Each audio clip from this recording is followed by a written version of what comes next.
5 দশক আপনি পূর্ণ করেছেন সঙ্গীত ক্যারিয়ারে, মানে 50 বছর, মানে মাই গড, অভিনন্দন, অবশ্যই আপনাকে Thank you. অনেক অভিনন্দন। মানে এই 50 দশকের ক্যারিয়ারে এসে নিশ্চয়ই একটু অন্যরকম লাগছে অবশ্যই। যে এতগুলো বছর পার করে ফেলেছেন। ছোট্ট করে যদি জানতে চাই যে 5 দশকের এই যাত্রাটা আসলে কেমন ছিল, ছোট্ট করে কি বলবেন? ইটস ওয়াজ ওয়ান্ডারফুল এক্সপিরিয়েন্স আমার জীবনের জন্য, কারণ 50টি বছর not a matter of joke.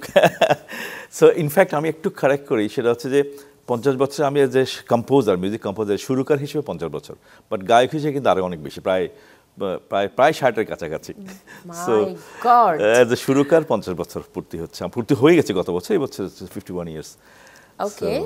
Even আমার জীবনের প্রথম সুর করা গান এখনো রিলিজ হয়নি, সো এটা রিলিজ করার পরিকল্পনা আছে, এখনো শেষ করতে পারিনি। সেটা কবে আসবে? আসবে কি সামনে? সামনে অবশ্যই আসবে। বাহ। মানে আপনাকে যদি ছোট করে জানতে চাওয়া হয় যে এই 5 দশকের যে যাত্রাটা, আপনি এক কথায় কি বলবেন, জার্নিটা কেমন ছিল?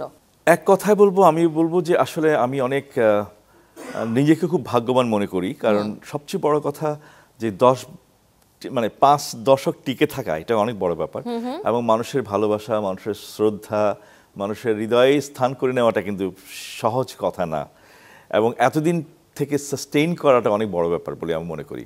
তো এটা আমার জন্য অনেক বড় প্রাপ্তি।